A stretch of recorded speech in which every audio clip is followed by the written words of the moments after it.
agaasimihi hore hay-adda nabad-sugidda iyo sirdoonka qaranka Soomaaliyeed Nisa Fahad Yaasiin Xaaji Daahir ayaa si adag wuxuu uga hadlay arrimaha guud ee siyaasadda Soomaaliya gaar ahaan wax ka beddelka dastuurka iyo dhaqdhaqaaqyada kale ee dawladdu ay wado waxaana uu ku eedeeyay madaxweyne Xasan Sheekh Maxamuud inuu wado ama wacagtu uu saaray wadadii Soomaaliya ay ku kala tagi lahayd isagoo ugu baaqay in uu qaato talooyinka siyaasiyiinta iyo waxgaradku ay u soo jeedinayaan ay ugu horeyso in dastuurka dalka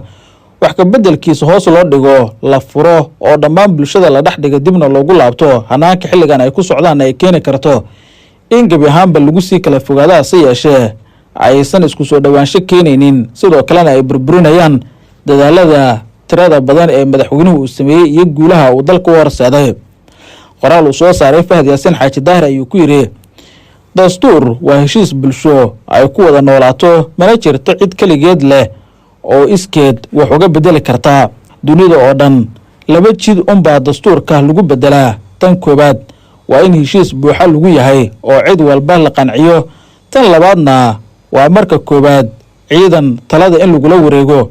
oo dadweynaha la qasbo tilaabada qasabka ku timid qudheedu ma noqoto mid waarta oo waayo badan sii jiri karta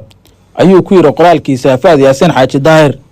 waxa qoraalkiisa uu ku soo qaatay ilaa iyo 10 dal oo natiijada ka dhalatay dastuur aan heshiis lagu ahayn u burburay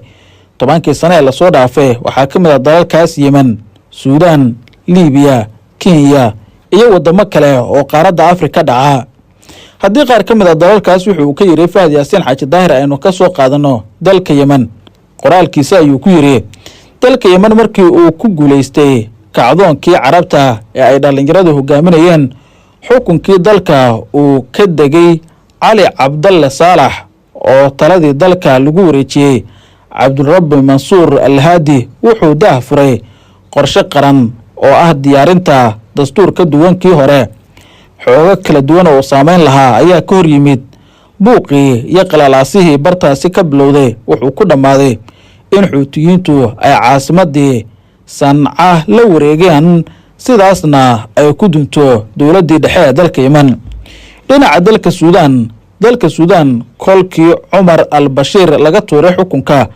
oo xoogaga isku huwanta ahaa ay la wareegeen hoggaanka waxay ku dhawaaqeen dastuur cusub kii horena waa la laalay murankii iyo ismaandhaafkii ka dhashay wuxuu gaarsiiyey Suudaan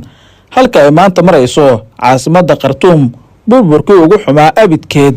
bay ku habsaday Suudaantii hormuud ku ahayd Afrika waxaa halaagaas baday dood ka dhalatay dastuurka aan cidna heshiiska ku ahayn ayuu ku yiri nuqlo ka mid ah qoraalkiisa Fahad Yaasiin Xaaji Daahir.